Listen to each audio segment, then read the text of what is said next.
Have you been feeling a little overwhelmed, stuck, or just stressed out, and you're looking for just a glint of hope, or maybe a new opportunity, or just a different perspective as to how to approach your business? If so, then this episode is for you. Today, I sit down with Jonathan Marrone, and we unpack how a healthy mindset is the game changer to grow and evolve your business. Before we get started, if you find value in content like this, go ahead and hit that subscribe button now. And as always, I'm your San Francisco referral partner, Shawn Kunkler. John, what's happening, man? Thanks for joining me today. I'm stoked to have you here. Yeah, man, super excited. Got the gym session done early, got it out of the way, and ready to go ahead and jam with you. Good for you. I saw as we were getting ready to do this, you moved your arm, and I saw the New York Yankees on the inside of your arm. Are you East Coaster? Yeah, so it's actually in New Jersey in the shape of the Yankee symbol. Oh, Yeah, gotcha. and we are recording this podcast the day after opening day. The Yankees were down 4-0. We came back to beat the Houston Astros, so had a good day yesterday. Awesome. It's funny. I'm from Connecticut. We obviously have zero baseball team. And so my family is literally two camps. It's Red Sox and Yankees. And so it's amazing. It's always just such a good rival in the house and everybody's talking smack to each other. But I've been Yankees diehard since 8 years old when my grandfather took me to a Boston, New York game. And I was like, dude, the blue and white all the way. Dude, that's awesome. Yeah, my grandma, she would have her big old box TV and she'd pull up her big old couch, her recliner, and she would sit there every game, almost every game. She would be there. Like, grandma, you know where grandma is when, go ahead and first pitch happens. She's there watching. And so it's definitely been in generations, and I'm passing it down to our kids. Hopefully they bite on it, though. That's amazing. I love that. So tell me, what's your evolution into this whole real estate space? Yeah, so kind of going back, I actually was running a sales team for a coaching company. Their names are Jay Kinder, Michael Reese, NAEA. They're pretty big, and so I started running their sales team. When they first hired me aboard, I was one of 4 employees. And we grew that thing to 35 employees, and I started coaching for them as well. So running the sales team, then started getting into coaching because that was really my the area I really wanted to focus on, and I knew I had an opportunity. I just needed to make sure that we built the systems behind it. And so we started doing that, and next thing you know, my coaching, these agents, it was great, but they decided that the company was no longer going to happen. They went different ways, and so I started my own coaching outside of that. And then that led me into obviously getting more into real estate transactional wise. And so it's been an evolution of really going from the sales world, building a coaching company, to starting my own coaching company, to then saying, man, what am I doing? Giving away all these referrals. I need to go ahead and capitalize. That could have been my another house. That could have been, the pool in the backyard. Could have been all these things. So I got licensed, and the rest is history. And it's cool. But I will say, without that opportunity, and taking it from a sales position and really just being a sponge and what the coaches were saying, and really hearing how they developed these, transformational conversations, that was the beginning of it. So people listening right now, you may be somewhere and you want to go to the next level, and just realize you may be exactly where you need to be, but make sure your eyes are open and ready for an opportunity. And you don't have to, get ready. Just be ready at all times, and be a sponge wherever environment you're in, if it's the right one, obviously. That's kind of what really started my transition into the real estate world. Interesting. Yeah, I 100% agree with that. Is stay ready. Keep your axe sharp, because you never know. And sales is a perishable skill. And if you're not honing, refining, and working on it, proactively working on it, it's going to rot, and it's not going to be there with that day, that moment when you actually need it. Do you currently, with your day, your week currently, are you more in the coaching role, or are you more in the field sales role? Both. I do have ISAs. So I have ISAs. I have team members that are calling through our database as well. But my day is pretty much mixed, right? So I'm getting in, I'm dialing with them.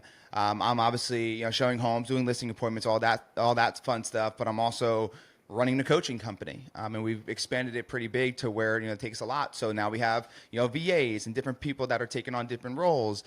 So my big thing is showing up on our coaching calls and then being able to have these systems in place that really I don't have to focus on the, day-to-day operations, I guess you could say. So I can focus on the real estate business itself while the coaching kind of runs itself. I show up on the coaching calls, and then, the rest of my day can be, spread out however it needs to be with the family or with the other businesses.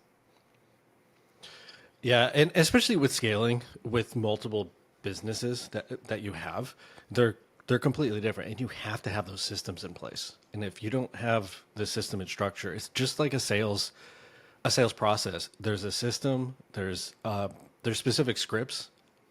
I don't love the word scripts. I prefer like more conversations. It's framework. Like you kind of know where you want to go, but as we talked about right before we got on air, you know where you want to go, but you have to listen to what they're saying so you can navigate to that next piece or actually answer their question without just giving them this weird script that may or may not perfectly fit that thing. With the people that you're working with in that you're coaching, what's the biggest gap you see with most people? Let's say people who are not yet in the business and or have been in the business for a few years, or I'll caveat that with have seen something significant happen, let's say the commissions or a pandemic or incredible rate increases in a really short period of time. What's kind of the one thing that you find across the board with all those people that they can work on or improve? Yeah, so that's a great question, right? And so we kind of coach a lot of different types of agents. We got the agents that run a team that do 350 transactions, another one that does 1,000. We coach the agents who go from 20 transactions to 40, right? So it's definitely widespread. But I would say the most consistent thing, if we were talking about to the agent that's listening right now, that is, like you said, either getting in or been in for a few years, and things are starting to change a little bit. The most, I would say, need for improvement is going to be skill set and mindset. And we kind of talked about this prior, but the skill set level, when I poll a group of real estate agents when I'm speaking at an event or whatever it might be, I ask this one question: who here role plays, right? Who here practices at least one time a week? And in a room of, let's say, 100 people, it is always less than 5%, right? Yeah. Less than 5%. And then I say, okay, out of those 5%, what about 2 times a week? And nobody raises their hand. And here's the thing I want you guys to think about, right? My phrase I always use is, if you want to increase your pay, increase your role play. See, Tom Bilyeu, he owns Quest Nutrition. Well, he owned it, sold it for $1 billion. Nothing crazy, right? I was talking to him. Can't live on it, but it's a good start. Yeah, right? I said, man, how do I become the best coach? How do I become the best speaker?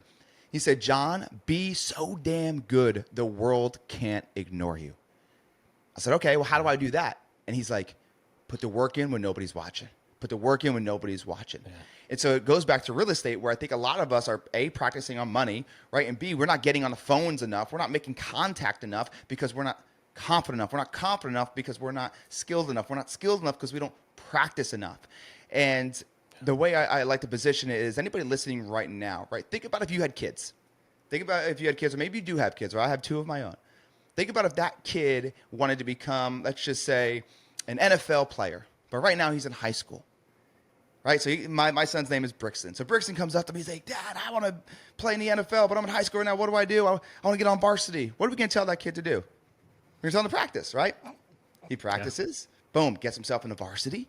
Then he gets himself into a D1 school, hopefully the Florida Gators, if it's my way, right? So he gets himself his D1 school. Dad, Mom, what do I do now? We tell that kid what? Practice. Okay.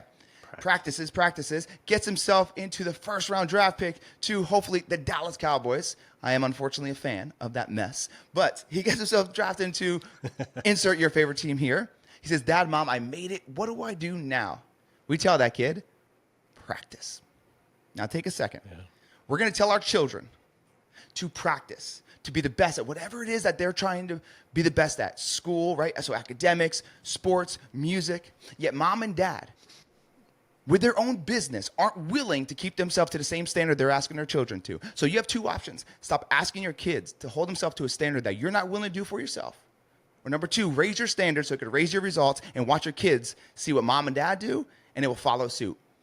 So a lot of us are we don't have the money right now because not the leads are bad, not the industry is bad. Deals are closing every day. Why aren't you closing them? Because you're not making enough dials. You're not going out and knocking on doors, right? And so what I Mm, tell everybody is increase your pay. You got to increase your role play. Skill set will separate you from everybody else. And the way we sell real estate today is different than a year and a half ago. And now with the settlement and who knows what's going to happen, it is so important for us to make this more of a relationship conversation versus a transactional conversation. What does that mean? You must dig deeper into their why. Shawn, we've trained over 14,000 agents with our framework. 33% conversion rate from contact to appointment set on online leads. Unheard of in the industry. Why? that's impressive. Right? Why? Because we hold them to a standard that you must practice 5 days a week for 15 minutes, just like baseball, right? Think about in baseball when they're sitting on the on deck circle. What are they doing? They're swinging the bat, right? Why? Getting in momentum, right? Getting in momentum. And so then they get to the plate, it's momentum. So 15 minutes right before you get on your dialing session. That's all we ask. And then number 2 is our framework is developed to build relationships and create a conversation that creates a conversion. So long-winded answer, but the whole thing I would say is people are holding themselves to a standard that they're asking other people to hold themselves to, and their skill set is not where it needs to be to go ahead and hit their goals. It's a great reminder. I mean, even for myself sitting here, it's, yeah, man, you just got to do the reps. And game day is going to show up. Like we wouldn't even know Tom Brady, right? Everybody knows Tom Brady, 7 rings. You wouldn't know Tom Brady if you didn't put the work in, right? Like the people we idolize, the people that are the champions of the world, we see them hoisting up these trophies, and we see them with these belts on, right, for the boxers out there. We see them in the glory. But what we don't see is the story. We don't see the hard work they're putting in, right? And so realize that we are idolizing people when they hit these championships and they're the best at their craft. They didn't get there by accident. Maybe they were talented, but talent doesn't go that far without practice. It's true, man. It's what's the quote? What's practiced in private is celebrated in public. Oh yeah, love It's that. those hours and hours and hours and hours of just hammering on your craft until that day, having that sharp axe. So the day that you need it, it's there and ready for you. In 15 minutes is like not for nothing. If you're going to host an open house, get there 15 minutes early and just practice a few conversational scenarios, and you've got in your reps. And you're going to be turning on the lights anyways, so use that time for your benefit. Throw yourself some curveball questions and just practice, or before you hop on the phone. It's really, to your point, it's not hard. It's just carve it out and get that thing done. Just don't do one thing though. Don't turn the lights on with linens or anything right under the light, because you don't want to burn down a $2 million house like that girl did. Did you see that? I have to No, bring it back. I have not heard of that, but holy cow. $2 million house she burned down, and now they're trying to keep her liable for that, and there's renters in there, so they're trying to get her her basically liable for the renters, all their stuff. $2 million house. She texted the seller and said, I think I burned down your house. And there's a picture. It is basically to the studs. Crazy. So I had to bring that up. I just about to turn the light on at the open house. Just be careful. That is crazy. Totally off topic or on the same topic. What's interesting, so I practice in San Francisco, and I've had a few cases where I'm hosting a single family home, and then I go through and turn off the lights, and I just happen to notice that a window on the ground floor is unlocked. So people would come through and unlock them so they can come back at night. And typically they want to pull out all the stainless appliances. And so I've had that happen. So beware out there. Everything. Yeah, they'll just strip it out, and they know no one's there. It's an empty house. Just come back at night, and damn. Totally off topic. Yeah, but you got to have a good mindset. You got to. Yes. Control the controllable, guys. So yeah, exactly. Control what you can. That's literally the same conversation I always have with my sellers. Is there's things that we can control and there's things that we can't control, and everything that's under our control, we're going to do whatever we can to guide it in the direction we want it to go. And there's all those weird variables, pandemics, rate hikes. Like, we can't control that stuff, but there are those constants that you can focus on. That's my script for that. So let's kind of go to, I want to talk more about mindset. Obviously, I think it's such an important component, and not just before you hop on the phone, but let's talk about you. Do you have, everybody talks about morning rituals and healthy habits. You obviously, before we jump down, you're like, I got a morning workout in. This was amazing. How do you tee up your day to have that right mindset when you show up for others? I love this question, and there's so many ways to chop it up. And I think for everybody listening, there's different seasons of your life, right? You got a brand new baby, you might look a little different, right? You're an empty nester, it might look a little different. So we have to also understand that. See, I used to never have a ritual. I come from a background where I was homeless, I was in jail, I was a drug addict, right? Like my ritual was waking up and finding the next thing I can get in trouble with. Like that was what my addiction was. And whether that was fighting, right? Whether that was just going out and partying. And so what I found is that became looking, if I took a step back, I became somebody that was trying to please others without actually understanding who I was trying to please myself. And I bring this up because don't pick this and that. I'm going to do this because this guy said that. No, figure out what works for you. That's the first thing. Okay. And evolve from that. But without a doubt, you show me your rituals, I'll show you your future. A big believer in that. Sometimes it's not that our goal can't be reached because we don't have enough leads, or it's just because your habits outside of your business aren't healthy enough. Right. And so for me, the way I always work it, I think people, when they wake up, there's two things that happen that are very bad for them. Number one, they go right to their phone.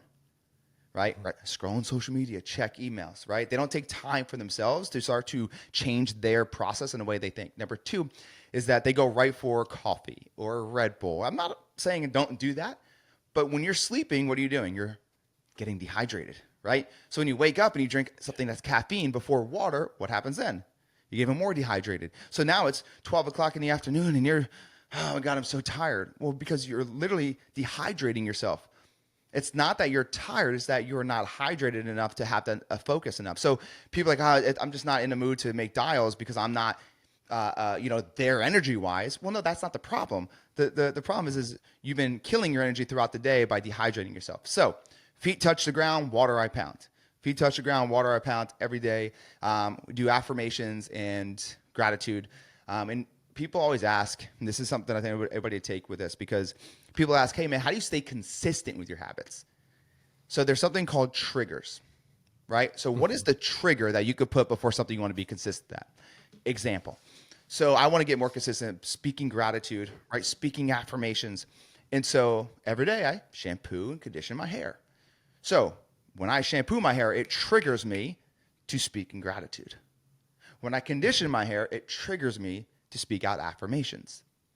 And so whatever it is, maybe that you're trying to, whether it's affirmations, gratitude, whatever it is, what can you put prior to that so that that is the trigger for you to stay more consistent? And then I get to the gym, right? I do my personal development, and then it's go time. But the big thing too is every Sunday, 80% of the time, right? I am reflecting about what happened in week prior. And then we're also going ahead and we are talking about what's the goal of my health, my relationships, what's the goal in my finances, my personal life, my joy, and my business. So all 6 areas, we break down what the success looks like, and then we go ahead and we put that into our calendar. So this way I don't have to wake up and be like, oh my God, what am I doing today? It was all developed on Sunday with obviously some small changes throughout the week. I really like actually the very first part that you shared is figure out what works for you. Because my morning rituals, and to your point, the seasons of our life changes a lot. And the season of our business changes. A lot of things change and evolve. But figuring out, do I want to do this? And what works for me? Because we're all wired completely different. A really good friend of mine, Athena, who's out of Boulder, Colorado, has Lyme disease, unfortunately. And it's a nocturnal disease, which means it spikes her in the evening. So rather than having a morning ritual, she has an evening ritual so she can keep her mind on the right path. And that's just unfortunately from that new season. And I find it so incredibly important to figure out what works with your DNA. And I think the other really important part that you said is don't make decisions when you feel like it. Like you organize it on Sunday and then you plan it and you execute it through the week. Because me, myself, I work work out 6 days a week. If I worked out only those days I felt like it, I would probably work out 0. Same. Like you just got to get in there. But that's for it's the hour it is physical health. I work out for mental health. Like Yeah. that's I double down on that time. I always listen to audiobooks. I'll listen to an educational podcast. I'm basically doubling down. I'm trying to really feed my mind, get some dopamine and endorphins, and work on my physical body so I can hang with two boys who are getting to the age where they can take me at any moment, and I got to make sure I keep my edge. Yeah. Yes. I want to hit on two things really quick, man, because you talked about the evening routine. That is so important, guys, because a lot of us, our morning routine is off because what we do at night is off, right? We're watching Netflix till 2 a.m, right? We're on our phone all night. And so I think that it's super important for everybody, right, to have an evening and a morning routine, because sometimes our morning routine is off because our evening routine is off. But then number two is whatever it is, don't jump all in. I'm the guy that tell you, look, if you want to go ahead and start waking up at 5 a.m., but right now, Shawn, you're waking up at 7, I am not going to tell you to start waking up at 5 tomorrow because you will burn out. So what we call this is a progression pattern, right? For the next 2 weeks, Shawn, you're going to wake up instead of 7 at 6:30. Then 2 weeks after that, instead of 6:30, 6. Because guys, the goal is not to wake up at 5 o'clock in the morning this month. It's to wake up at 5 o'clock in the morning forever, right? That's what you say the goal is. So don't burn yourself out. Create the progression pattern. If it takes you 6 weeks to progress yourself to 5 o'clock in the morning or whatever habit is you're trying to get better at, then do it. Same with dialing, right? Maybe start with 45 minutes if you're doing 0, right? But you want to start doing, let's just say 2 hours of dialing. Well, then go to 60 minutes, right? Then go to 75 minutes, but progress your way there, because your body, your mind will burn out. And the goal is not to just do this for a small amount of time. It's for a longer period of time. So take your time progressing there, but have a plan for it. Yeah, and it's funny when you were sharing that, I immediately thought of marathon runners, which I have never done one, but I feel like it should be on my bucket list. Is you don't wake up one day and run the distance of a marathon. You build to it. And if you can't run, you start by walking for 20 minutes. And then eventually, a couple weeks later, you add a light jog. And then you add mileage, and then you add frequency, and you keep making these adjustments, just like you working out. You didn't hit your PR weights that first day in the gym. It was years and years of progression to get past all the soreness and the weird fatigue and injuries and hurdles. So I completely agree. I think progressing it's such an important part. And there's so many micro ways you can do it. You can literally just have a really good book, healthy book for your mind, read 1 page a night. And I do with that. The caffeine for me is hitting right now, but having a good shutdown routine is important. That's, I would say, more important than anything else. I have a client who is a sleep specialist, and we were having a conversation one night. It was a fascinating conversation about our sleep habits and hygiene and health. And the most important thing she said is go to bed at the same time. Have a specific sleep schedule. And so if you just kind of back into that, if you go to bed, let's say at 10 o'clock every single night, of course, there's going to be curveballs thrown in there. But if you take the last, let's say 15 minutes and you read a book, and then you add that to 30 minutes and you start changing those habits, getting off your phone a little bit, that's when results start showing up. Yeah, I love it. And they won't feel it for quite some time, right? That's, I think, the big thing too. Instant gratification creates long-term regret, right? Instant gratification creates long-term regret. And we live in a world where Uber Eats, DoorDash, right? Favorite, all these things. We can get whatever we want in a blink of an eye. And so we've been trained that we want instant gratification. We call this microwave mindset. You ever sit there and the microwave, it's 2 minutes, and it's the longest 2 minutes ever. You even stop it before it even hits 000, right? You stop it at 2 seconds. It's Why? so true. Why? Because we're trained that it has to happen faster. You've never had a 2 minutes longer than putting, bagel bites or whatever it is you're putting in a microwave. You sit there, and that is the longest 2 minutes, because we are so trained. I need it now. I need it now. And I get it. But your results for your good habits show up 6, 12 months later sometimes. And so the one thing I always ask everybody is, look, if you were to sit at the edge of your bed every night, talk about evening routine, and you said, what have I done today to move the needle further in the areas I want to? And what did I not do that I said I was going to do? And have a real conversation with yourself, right? You'll find out that like you're just not staying consistent with it because you want it now. I made these dials. Oh, I worked out today. Oh, I'm not, where I want to be with my body, and it's not happening fast enough. I get it. I wish everything happened like that, right? But success takes time, right? Success takes time, but success also loves speed. So get to it, right? And they also love simplicity. So don't make it overcomplicated, but allow the time to happen, True. right? Like I got this sign right here, right? That says, you can see it, trust the process. I just have it in front of me, right? Trust the process. Because when you go ahead and you put that's a plant, right? Or a flower growing, right? So when you go ahead and put a seed in the ground, right? You got to make sure the soil is good, right? You got to make sure that the light is good. You got to make sure that there's right amount of sun. You got to make sure that no other things are around it that can kill that plant. You got to make sure that the water is good, right? And it takes time. Next thing you know, it just pokes itself in, right? And you have this little teeny thing that's happening. But guess what? There's still so much more you need to do to that for it to grow to its fullest potential. That's why I got a tattoo, if you could see it. It's hard to get it. So it's a flower that's blooming. And so you got the roots, right? And then you have the flower, and it's not fully bloomed. And the reason for that is understanding like what is happening with these roots, the things that happen in my life, right? The things that I'm constantly, thinking, am I worth it because all the things I did in my past, right? But that's also who made me. And then this flower is growing, but it's not fully bloomed. And the reason why that's important for this conversation is realizing that the growth never stops. It never stops. And it changes, like Shawn said, because of your seasons. So just understand that we have to continually water, right? Get the right soil, make sure that the environment is good for that growth. Because if we don't, it's not going to happen. But take the understanding that no need for a microwave mindset. Success takes time. Yeah, I like the microwave mindset. It's true, and I have to check myself very frequently. It's funny when you were sharing that story. I had a flashback of years ago when I was practicing martial arts, and I was maybe like an orange belt, which is kind of low ranking. And I went to a tournament and competed. And then afterwards, I went up to one of the judges and I was like, hey, you saw my form. I got a horrible score. What do you recommend I work on?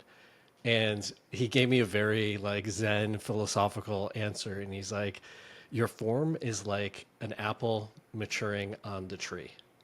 There's nothing you can do to speed up the process of the sun and the rain. And basically what he was saying is practice.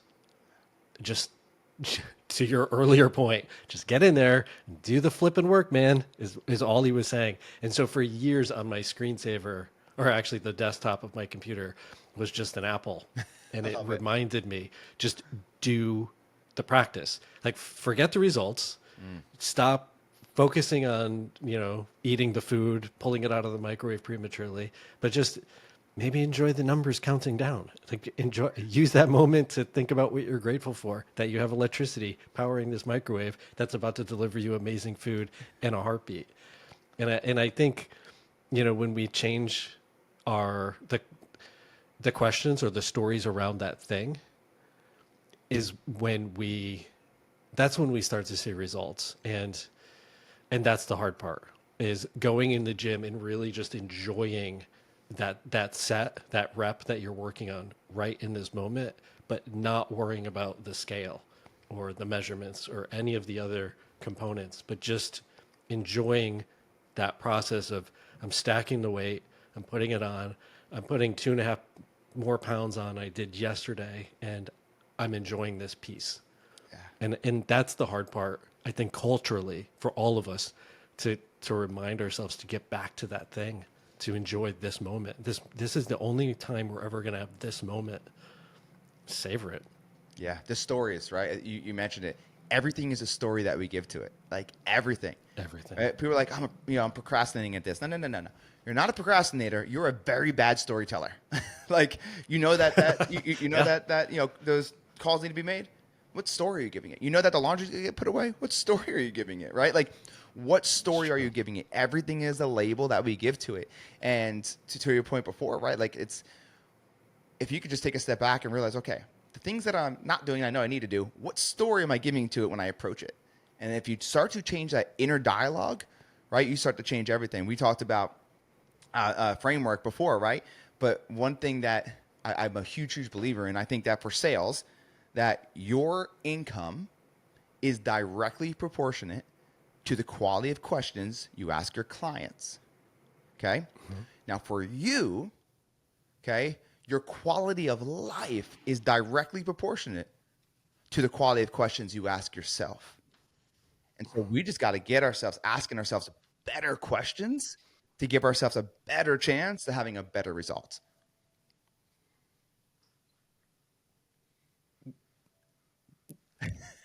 I 100% agree. I have like this elongated pregnant pause because I'm just in 100% agreement with you. Is our entire life is conversations. I think there was a study, and don't quote me on these numbers, but I believe we have 60,000 thoughts per day. 30,000 of them are the same thoughts. They're basically, we're just repetitively thinking literally the same thing. And so within that, most of them are stories, the stories that we're telling ourselves. And it's those crazy I am a procrastinator, I am this, I am that, I'm not succeeding because of this. And in slowing down, which is the hard part, and identifying those, and then asking yourself a more empowering question, that's the hard part. Yeah. That's the work, though. That's why reflection. You do that work. Yeah, but like you said, do the work, but reflection. Be more intentional with reflecting on how you're talking to yourself, right?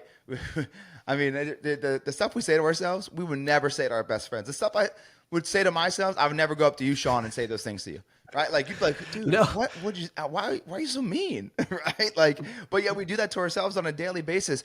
People. People, the biggest bully in my life was this kid in school. No, the biggest bully is you, right? So the moment you could take a step back and realize, stop bullying yourself and stop, putting those negative thought patterns into your brain, because you're literally wiring it, right? The more it fires, the more it wires. So the more that you speak in those contexts, even if it's not out loud, but it's internal, the more your brain believes it's real. And that's the problem, because your brain doesn't know the difference between real and fake, from heaven to hell.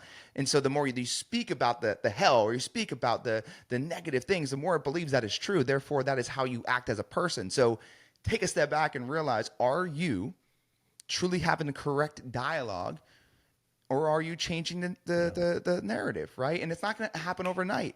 Limited beliefs don't go anywhere. There's nowhere you can go that you are free from limited beliefs. That's not what's happening. What happens is that when you see a limiting belief, because it's normal, it's how you look at it and then what you do with it afterwards, and the truth that you give that story after it. So myself or Shawn, we are not sitting here telling you that limiting beliefs or negative thoughts aren't going to appear. It is going to continue to appear. What you do with it next matters most. Very true. Yeah, they're going to show up. They always do. And it's interesting, in light of all that we've seen recently, all the craziness in the market and society and just everything in between, the only difference between two realtors is what they're thinking. And let's say the commissions. There's one camp that this is the worst thing that's ever happening to us, and there's another camp of this is the greatest opportunity we've ever seen. And it's the same it's the same situation. It's the same moment. It's the same energy that we're putting forth. It's just, where do you want to go with it? When I was 5 years old, my grandfather was dying, and he was in the hospital with emphysema, and it was the end. And a priest came in and read him his last rites, and he's like breathy, can hardly talk, and he pulled the priest in close and struggled, but told the priest a joke. And the priest was taken back and was like, Tony, how can you joke in a time like this? And my grandfather said, slowly and breathy, it takes just as much energy for me to tell you a joke as it would for me to be here and complaining. And so it's that mindset. It's, how are you approaching this? What are you thinking about? What are you focusing on? What you focus on expands, and you're going to get more of it. Yeah. So how do you shift it? That's I hope everybody takes that away, right? Like, just as much energy. right? And the more you do it, like your grandfather did, the more it becomes you, the more it becomes who you are. Yeah. And there's no longer like forcing yourself to think more positively. And we're not saying everything is rainbows and glitters. What we're saying is It's not. changing your perspective is the most powerful thing you could do. And that is your superpower or your super problem, right? Your perspective is either your superpower or your super problem. And everything, we talked about the stories, talked about how your grandfather went ahead and he gave a joke. Why? Because his perspective of that moment was that right there, right? Like it was, hey, it takes that much energy, right? Like I want to smile. Like, and so complaining is not going to do that. So take a look in the mirror, guys. Like, is your perspective your superpower or is your super problem? And this thing that is happening with NAR, right?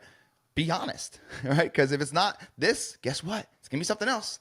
And if it's not that, it's gonna be something else. It's true. So it's like you got to change your perspective, right? And make it your superpower, and the rest will follow.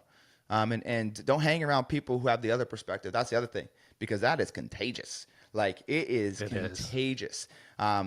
Even in a room of 4 positive people with good perspectives, 1 or 2 negative with bad perspectives will infiltrate your mindset. And so we talked about how that flower grows, making sure there's no other things around it that can kill it. Same thing, right? We had, we were going to do some banana plants, right? Banana trees. And I looked at it and it's like, it can't be by this. It can't be by that. It can't be by that because it won't grow.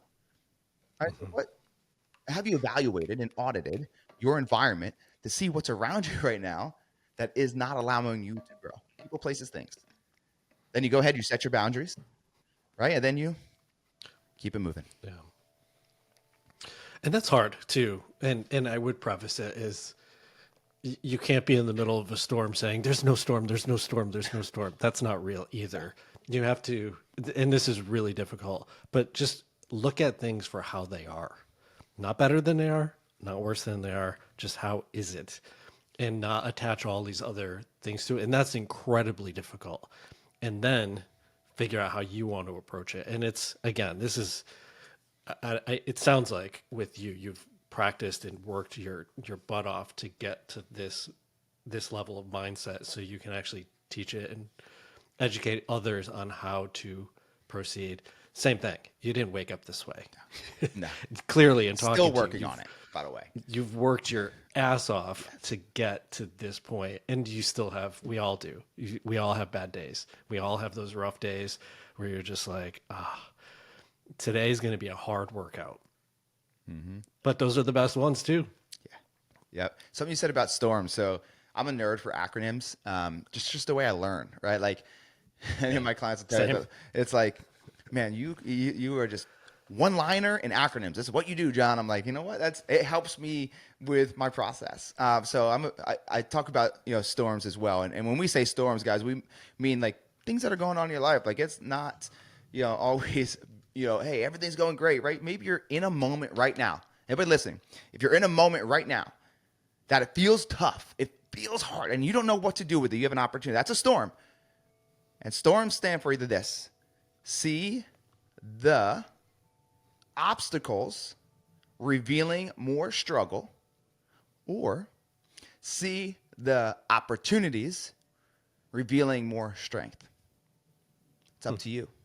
Do you see these as obstacles that are just making you suffer more, right? The poor me, or just, oh my God, there's so much struggle I'm dealing with? Or are you seeing the opportunities in this moment that's going to reveal the more strength that you have that you probably didn't even know that you had? It is up to you. Perspective, we just talked about it. Yeah. What storm are you going to look at? What perspective will you have? Obstacles revealing more struggle, or opportunities that are going to reveal more strength? It's up to you, and that's the greatest part, because controlling the controllable, we said it earlier, that is what you can control, the way you look at it and then what you do next with it. Yeah. You reminded me of this. There's a Chinese character a friend of mine used to have on their wall. The Chinese character for chaos, the same character means opportunity. Yep. It's always just a matter of perspective. It's the farmer prays for rain while the traveler prays for sunshine. It's just a matter of which camp you're in on that day. It's it, and that again, I'm not, and I hope I'm not. We're not coming across as making light of it, but it's really hard when you're in the weeds to kind of lift your head and realize that these things aren't happening to you, but they're happening for you, and actually looking for the ways that there's opportunities in it.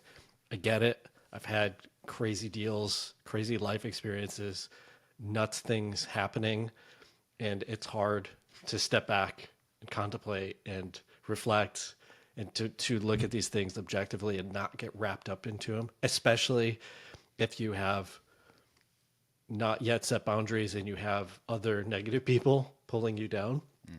There's a few meetings that I've recently literally just got up and left. Like, I don't want to sit here. I don't want to listen to the old guard talk about the way things used to be and all the woe is me problems. I'd rather listen to the new guard or like, all right, here are the opportunities. Here's the game plan. Here's what we're going to do to get out of this. Those are the people I want to hang out with. Yeah. Because it's the same thing. It's the same problem happening to both groups. And one group is the victim and the other group is the champion. And that's just how I'm viewing it. Yeah. And I mean, like I said, we're not making light of it, but so I live in Destin, Florida, right? And 30A, Destin, Florida, beautiful, the most beautiful beaches in the country. But we have storms here, like real storms, right? And so, like everywhere, have you ever been in a real storm, right? And you're like, oh my God, it's so dark, it's so crazy. But then all of a sudden the sun comes out, and it's like, oh, this is beautiful out. The sun never left. It was always just beyond the storm. So if you're here in this moment and there is a storm that you're physically in, realize the sun, right? The beauty hasn't left you. It's still there. It's just beyond this storm. So the quicker you can get yourself through it in the most powerful, positive perspective way you can with the right people around you, the quicker those clouds will leave and that sun will be there waiting for you. So it's not like, oh my God, everything's gone. No, there's still sun there. You just have to make sure that you don't sit in that storm and you watch it like the victim we talked about, and you do something about it, right? And whatever it is. And I would write down, this is what I would do for everybody. If you're in a storm, write down everything that you are going through. And then you see what is things that you cannot control, and you cross it out, cross it out, cross it out. And then you see what's left on the things that you have a little bit of control over. Okay? Put a check mark. And then you circle the things you have complete control over. And you circle those, and then when you circle those, that's what you take action on. And what you're going to find is that when you go through this process, there's going to be 70% of the things that you are dealing with, you are thinking about, you're going through that you cannot go through, or that you cannot control, right? We invested in a company. I'll tell you a quick story. So we invested in a company, beverage company. So we do some investing. And we invested 2 years ago. And this company started, we're getting in stores. We're in Publix. We're in H-E-B. The next step is we're in Walmart. Next step is getting in Target, right? And we were excited because the whole goal for us as investors is what? To get bought out, right? So we can go ahead and get big old payday. And so this past week, I come to find out that they had to do a private sale and they went bankrupt. We lost all of our money. So does that suck? Oh, hell yeah, it sucks. Does it hurt? Oh, absolutely it hurts. But what I can control out of that is one thing, and it's how I evaluate the next deal. That's it. It happened, right? And I do not use the words or the phrase, it is what it is. That is one of my biggest pet peeves, because it is what it is accepting a failure with no plan of action to make a change. I dealt with that my entire life with the people around me and myself. Got locked up again. It is what it is. We don't have money to pay for this. It is what it is. No. It is what you make it. So if there's a problem you're going through, it is what I make it. And what do I make of it? And so for this particular problem, it is what I make it.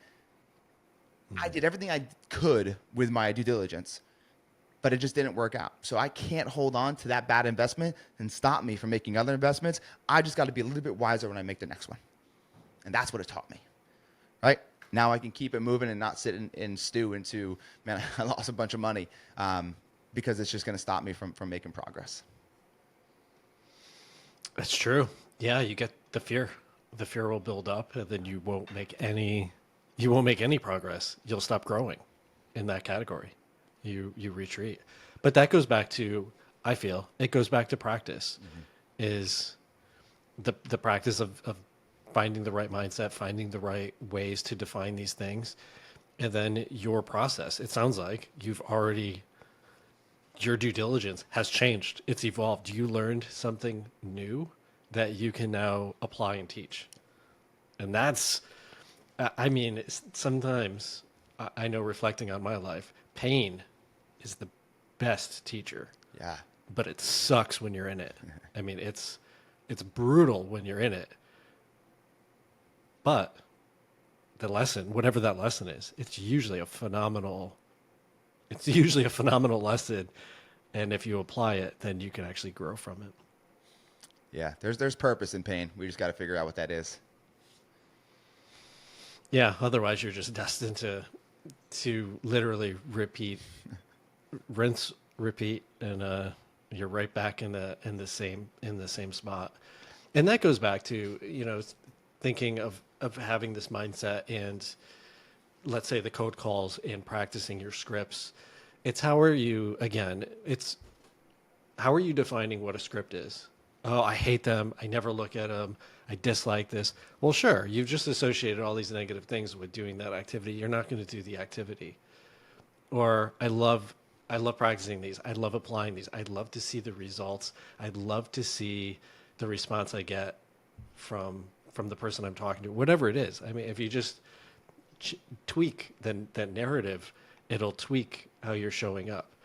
I remember when I started in the business, there was a big team, all hands team meeting. There was a few hundred people there. And one person stood up and was like, I hate open houses. It feels silly. I feel like a salesman. It feels gross. And then another person stood up, same activity, same sport. We're all doing the same thing. And they said, I feel like a conductor on a cruise ship, and I get to guide all these people through this amazing experience. And I was like, wow, that is a polar opposite way to view the same exact activity and get a completely different result. And I guarantee both of them were getting completely different results. Oh yeah, without a doubt. That's it, man. It's what camp are you in? Like you said before, what camp are you in? And that's a choice. Your environment's a choice. Your environment is everything. And the other part of it is, I was talking to my daughter. We were on our way to school, and we're talking about something. And I remember telling her, "Hey, look, you're a product of your imagination. Like, realize you're a product of your imagination." Because she asked me. That's right. She asked me, "Do you wish you were a kid again?" And I said, yeah, there's certain things that I wish, and she's 6, right? I was like, there's certain things. And so I was going into, I said, what I really miss though is really having the imagination like I see you have. So what do you mean? And I was like, it's beautiful to watch you be able to create things out of what's in your mind, whether it's songs, whether it's playing, and watch it all unfold and see the joy on your face. I said, please never lose your imagination, because you are a product of that. Everything we think about, good or bad, will come true, right? And so please have that beautiful, fun imagination, make it colorful, right? Like, don't lose that. And I bring this up because I want you to look at the people around you. What is their imagination? What is their imagination, right? Is it, oh my God, open houses are this, they're that, or this is a conductor and I'm helping people navigate themselves through this amazing experience. Tie yourself to that person. And your imagination will start to change as well. We were looking to start another business, bagel shop, New Jersey, New York bagel shop here in the Destin area. Because clearly you're not busy enough. Yeah, right, exactly. Let me just put that out there. Yeah. And so yesterday we're sitting here watching the Yankee game in our backyard with my partner for this venture. And I'm like, let's do this, let's do that, right? The imagination starts to come out. And you saw him, he was like, whoa, what is like, oh, actually we could do this. And he's not that type of person, but his imagination started to open up. He started to see vision. He started to see opportunity. He started, oh, we could do this bagel, do this spread. It's like, I need that, right? He's the bagel guy. Like, he's the guy that makes them. I need a bigger imagination out of him. So I need to start to speak more imaginative things so that he starts to feel the same way and could do it. So be around those types of people. And when your imagination can really develop in a way that, you become a product of it, you will see and have just better experiences overall with everything. And if you have kids, maybe just hang around them more, right? And see how their imagination will create stories and create games and everything, because that in itself is a beautiful thing to be a part of. And, going back to kids, it's like the world, unfortunately, forces them to lose it in many different areas, right? And so the more you can hone that in and allow that imagination to be developed in your home, the stronger it'll be to fight against the world wanting to shut it down. So just a little side note on the parenting side. What a great gift you gave your kiddo to actually just have an imagination. Like, just run with it. You're a kid. That's what you're supposed to do. Mm-hmm. Just let your mind go wild and imagine this whole world all around you. Have you ever heard how many times is a home built? No. It's built 3 times. The first time is the person had to imagine it, then they had to draw it, then they actually built it. Mm. And so, to your point, like, you have to imagine this stuff. Like, you have to imagine the world that you want to have created. You want to imagine, like, when you go to the gym, you're imagining your end result, or you're imagining having a joyous session of practicing your scripts for 15 minutes. Imagine having an amazing conversation just by picking up the phone. And it does change you. But again, I get it. It has to be, in my life at least, tamper it with reality. Don't make it worse than it is. Don't make it better than it is. Just acknowledge it for how it is. But you have the opportunity to imagine, and the imagination too, to your point earlier, it is the part of the story. It is your story. It's how it starts. And so right? Like, it's literally how that's how outcomes are created. Like, right? It's how outcomes are created. So you're like, oh, how'd this happen? What would your imagination look like about the situation? Oh, no one answered. What was your imagination like? Where do you think no one's going to answer? Right? Like we got, and like you said, sprinkle some reality on it, and don't attach yourself to outcomes, but allow yourself to explore more in your mind at a higher level of imagining. John, I really appreciate your time, and the gifts that you shared, it reminded me of in those areas to go back to. Such a pleasure sitting down and chatting with you. So I deeply appreciate it. What is the best way, if somebody wants to reach out to you, what's the best way for them to find you? Yeah, so there's, I would say that people that do Instagram, right? Then I would go to Instagram. I'll give you a few ways, but Instagram at Real John Marrone, Marrone. So at Real John Marrone, slide into my DMs, reach out to me. I answer all my messages myself. I do have a bunch of other systems in place, but I do answer the messages myself.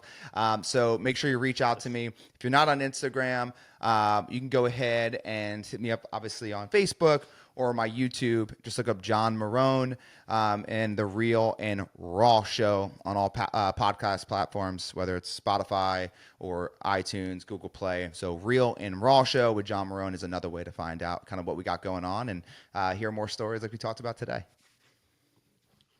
Awesome, man. I appreciate your time, and I look forward to having you back and just unpacking more of this. I think mindset it's such an important component to not to our businesses, but to our entire life. So absolutely. My pleasure. Hopefully it was some transformational things in there for everybody, man. I appreciate your time, and thank you for having me on.